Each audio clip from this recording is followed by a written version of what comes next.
You're on a journey through the Bible to experience the epic story of God and to learn your part to play in the unfolding drama. Prepare for your role as you learn your history, your enemy, and your king. Welcome to the Bible Brief. Join us today as we see Abram miraculously defeat the invading kings before meeting a priest of God, a king from the most important city in the Bible. You're listening to the Bible Brief.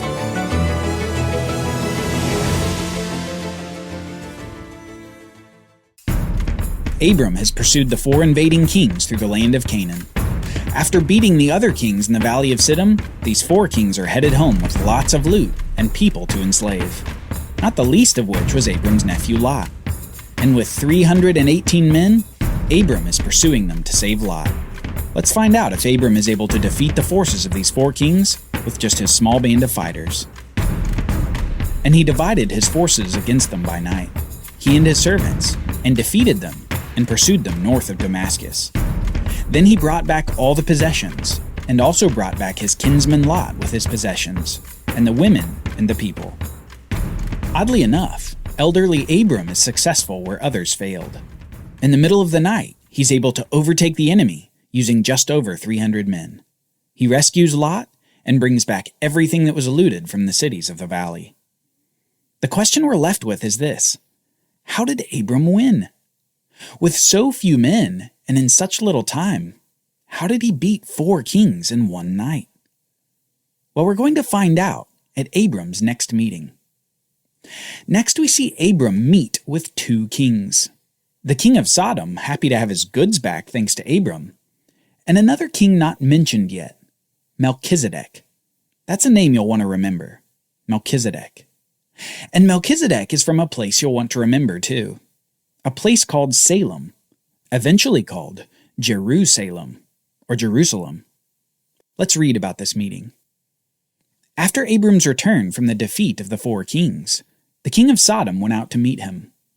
And Melchizedek, king of Salem, brought out bread and wine.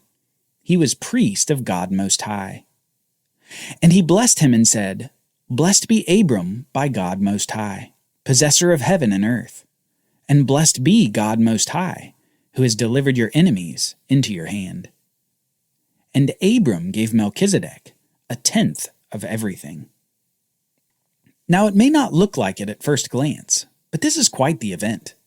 Melchizedek brings out bread and wine, blesses Abraham, blesses God, and Abram responds by giving him 1/10 of everything. Let's dig into this. First, let's talk about Melchizedek as priest. Here with King Melchizedek, we see the first specific mention of a priest in the Bible. Now, you should think of biblical priests as people who primarily function as go-betweens. People would come to them, and then a priest would go to God on that person's behalf. Like I said, a go-between. Now, in their function as priests, often animal sacrifice was involved as well. These animal sacrifices would be brought by people among the populace, and then the priest would sacrifice the animals to God on behalf of the people who brought them. People were giving up things that were supremely valuable, and often their means of income, their animals from their flocks. And they were giving up those valuable items to God. The priests, then, would facilitate this form of worship and would often have rules for their own lives that would ensure a measure of piety and purity to be able to function in the priestly capacity. We'll be talking a lot more about priests in the Bible as we move on, but here, with Melchizedek, we see the first explicit mention in the Bible. So we need to move forward with at least a basic idea of Melchizedek's occupation. He was a priest and a king. Now let's make another important observation. We don't know the lineage or the ancestors of Melchizedek. The one person to whom Abraham is inferior, which we know because he gave him 10% of everything, this person is one who we know nothing about historically. He doesn't have a historical blessing that we know about. He doesn't have the blessing of being a Shemite like Abram. Instead, what we see is someone who simply worships God as priest and king. Someone who brings a meal to Abram and blesses Abram after this miraculous battle that Abram was able to win. We see someone that Abram recognizes as a priest as he gives a 10% tithe to Melchizedek. This mysterious figure is one of the greatest priests mentioned in the Bible, and we don't know where he came from. Instead, we simply have to be content recognizing a truth that arises from our ignorance of Melchizedek. God calls people from all backgrounds and all lineages to worship him. While God certainly has a special relationship with Abram, as we've already seen, that special relationship doesn't exclude his desire to want all people to come to him and worship. Melchizedek is a worshiper of God from among Canaanite surroundings, from among nations who worship false gods. And yet, he is a priest of the one true God. We'll see more of these kinds of worshipers of God from other nations throughout the Bible story. But our last observation here must be this. Melchizedek answered the question of how Abram was able to defeat the 4 kings. Melchizedek says this, "Blessed be God Most High, who has delivered your enemies into your hand." Simply put, Abram won the war because God won the war. And this may have ultimately been Abram's motivation for giving this 10% tithe to Melchizedek. Abram knew that he couldn't have won the battle against the invading kings and saved his nephew Lot without God's intervention. Abram seems to understand that God's power to make him victorious in battle is no different than God's power to make his promises come to pass. Even in this gift to Melchizedek, Abram continues to be an example of faith in the midst of a wicked society. And speaking of wicked, we shouldn't forget about the other king who's been hanging out there while Abram is meeting with Melchizedek. The king of wicked Sodom addresses Abram next. And the king of Sodom said to Abram, "Give me the persons, but take the goods for yourself." The king of Sodom wants all his people back, but he offers to allow Abram to keep all the spoils for himself. Surely Abram would be rich for the rest of his days after accepting an offer like this. Think of the spoils from an army of 4 kings.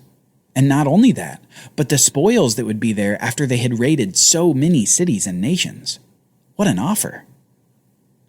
But Abram said to the king of Sodom, "I have lifted my hand to the Lord, God Most High, possessor of heaven and earth, that I would not take a thread or a sandal strap or anything that is yours, lest you should say, 'I have made Abram rich.'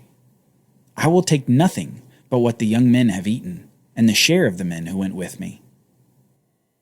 Abram accepted the meal of Melchizedek, the king and priest of God, but he rejects the offer of the spoils from the king of Sodom, king of that wicked city where his nephew had been living. Abram says no to the king of Sodom, lest he be associated with the wickedness of that city and that king. Abram has lived long enough to know that the spoils of wickedness may fill one up for a while, but after the filling is done, wickedness wants its due in return. Instead, he chose a more righteous path. Instead of taking goods, he gave up goods. Abram chose to give up 10% in honor of God, rather than receive something that would make him indebted to a wicked king. Abram defeated the 4 kings, saved Lot, saved the people and possessions of the kings of the valley, and yet he took no spoils of war. He only gave from his own estate to Melchizedek, the great priest king of Salem. Abram received nothing, despite his decisive intervention in the region. Abram, you see, was waiting on a reward from God.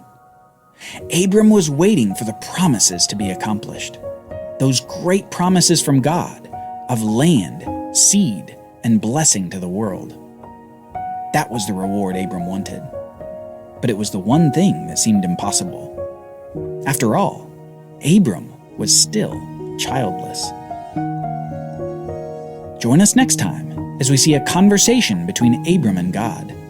A conversation that begins with questions about offspring and escalates to a dreadful darkness as night falls in the land of Canaan. For Bible readings, reflection questions, and quizzes, don't miss the Bible Brief app. Available on iOS and Android so you can go deeper into the story. The Bible Brief is a project of the Bible Literacy Foundation, a nonprofit dedicated to helping you learn the Bible. Give to support the Bible Brief by visiting BibleBrief.org or tap the Give link in the show notes. Thank you for supporting the Bible Literacy Foundation.